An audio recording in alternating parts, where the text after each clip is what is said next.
Only a few months ago, Toyota revealed this paragraph from its website. We have more engineers than any other company in the world.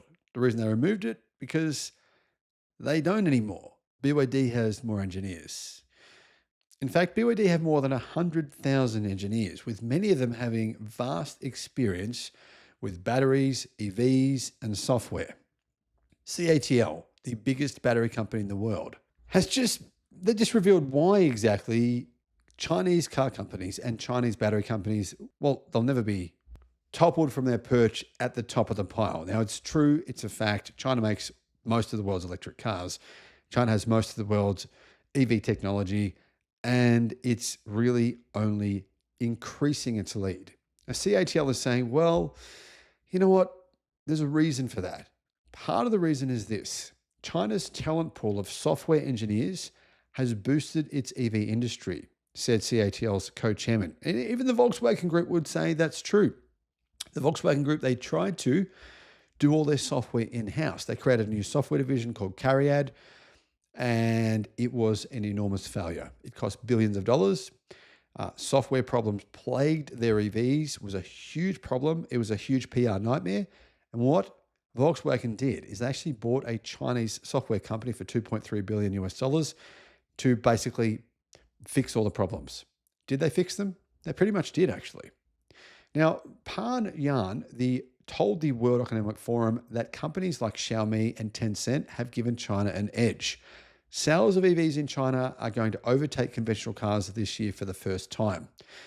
And one of the key reasons for that is the cost decline of EVs. But at the same time, as this big cost decline of batteries and electric cars themselves, the products are getting better at an incredibly fast pace. And that's thanks to China's enormous talent pool. Aside from the fact that China has nearly 1.4 billion people, it takes education very seriously. In fact, much more seriously than we do in the West. People there study like crazy. It's unbelievable. I don't actually envy them. And in fact, to be honest, in a lot of ways, people in China believe the Western study system is much better than theirs. They think that theirs is out of balance, it's out of whack. People spend too much time studying. And that may be true. But all of that work and all that hard study has resulted in one thing: dedicated people who work extremely hard, work long hours, and know a hell of a lot of stuff. A talent pool of software engineers and startups is giving Chinese manufacturers a key advantage in the global electric vehicle race, the co-chairman of the world's largest EV battery manufacturer said yesterday. Here's what the chairman said. They have the benefit of tapping into a very huge talent pool, a software engineer talent pool cultivated by the internet consumer and smartphone businesses of the past. They included companies such as Xiaomi and Tencent. But the point here is, China has by far the largest talent pool to choose from in the world. This means that Chinese automakers can draw on a wealth of technical expertise compared with rivals in the United States and Europe. Pan made these comments at the World Economic Forum panel in Davos, Switzerland on Tuesday. The session was moderated by Jamie Heller, Business Insider's editor-in-chief, and other speakers included Jacob Storsholm, the Rio Tinto CEO, and South African Science Minister Blade Nzimande. Now, CATL makes batteries for Tesla, not just for Tesla's electric cars, but also for Tesla's energy storage. Tesla sell these battery packs all over the world. And CATL are innovating at an incredible pace. They actually now have a battery you can buy, and it's guaranteed for 1 million kilometers. That at the 1 million kilometer mark, it will still have 80% of its original capacity. Now, if it doesn't have 80% of its original capacity after being driven for 1 million kilometers, they will replace the battery. That's the kind of innovation that Tesla were talking about years ago, but really, to be honest, they never really got there. EV sales in China are set to jump 20% this year to more than 12 million, overtaking conventional car sales for the first time. Government incentives and an intense price competition among players like BYD, XPeng, Zeekr, and NIO have boosted EV sales in China. And not just in China, but all around the world. In fact, EV sales around the world increased by 25% in 2024. Smartphone giants like Xiaomi and Huawei have also entered the EV market, with Xiaomi's $30,000 SU7 electric vehicle surpassing 100,000 sales last year in its first year on the market. And shocking, the CEO of Ford, Jim Farley, who says it's a brilliant car. Now, here's some context for you. XPeng are a Tesla rival, and they have a Tesla Model 3 rival, which costs $16,800 or half the price of a Tesla Model 3 in China. They are now selling around 20,000 of those every single month. Amid a brutally competitive environment, automakers have faced pressure to offer affordable EVs packed with advanced technology. This brutal competition, this race to the bottom, this EV price bloodbath is forcing innovation. It's forcing competition. It's forcing car companies, it's forcing engineers to work their tails off, to think, how can we improve? How can we win? How can we not go bankrupt? It's forcing incredible amounts of innovation at a rate that we've truly never seen before. Models such as the SU7 and XPeng's P7 Plus come with voice control, giant infotainment screens, and advanced autonomous driving features, and advanced batteries as well. While luxury options, including BYD's Yangwang U8, are packed with futuristic extras such as onboard drones. Then we have these new 900-volt platforms from NIO and BYD, which enable charging speeds of 10 minutes. 10 minutes. Zeekr have the same technology.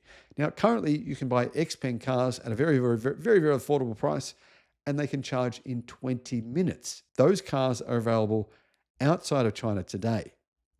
Pan said that while government incentives had helped set up the market, these intelligent features were a big factor in booming sales of Chinese EVs. It's a perfect common marriage between electrification and intelligence, he said. Electrification enables intelligence.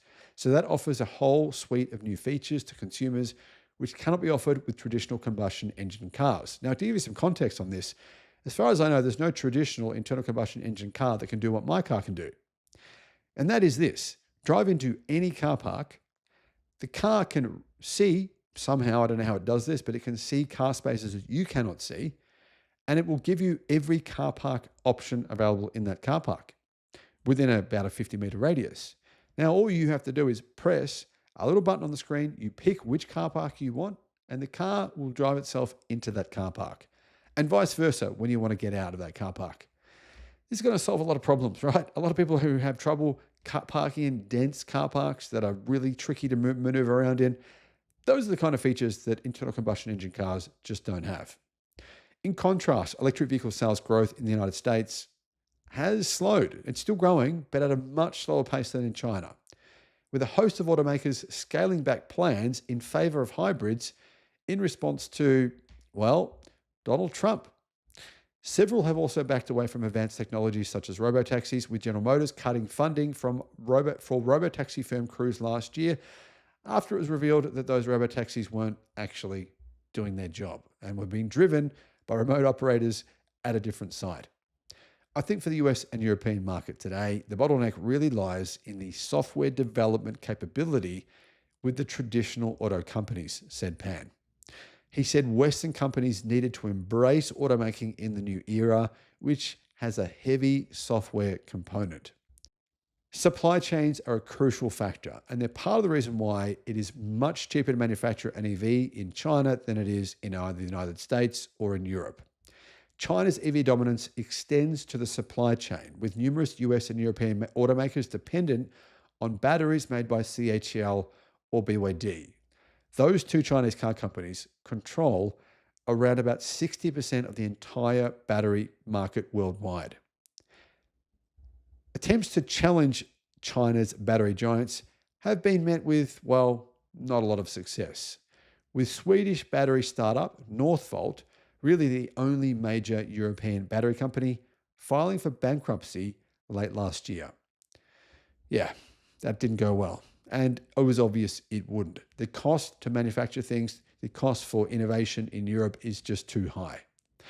As a result, some Western automakers and manufacturers are forging links with CATL. Stellantis announced in December it would build a battery factory in Spain with the Chinese company. And Pan said other automakers could soon follow the Jeep and Ram owners' lead. In fact, Tesla, Ford, and General Motors have all signed contracts to build factories in the United States licensing CATL's battery technology. Hopefully this year, we will be able to announce some other major joint venture efforts in Europe with other automakers, said CATL. It's not healthy to concentrate too much production capacity in one place. Of course, he's referring to China. Now, as you can see, there's a number of reasons why China's lead is insurmountable. And I've been saying that now for nearly 4 years since I started the channel. They just have way too many advantages. They started much earlier than other countries, poured huge amounts of money into innovation, production. And the other thing is here, it's cultural. In China, companies are willing to sell at a loss for as long as it takes to basically eliminate their rivals. That's a common practice across different industries. And I believe this is one of the key reasons why legacy automakers will eventually die off. They simply won't be able to stay around for long enough to stay alive. Legacy automakers have huge debt burdens that really are like an anchor, sinking them, holding them to the bottom of the sea, which is probably where they'll inevitably end up one day. Unfortunately, there's just too many advantages to building EVs and cars in China.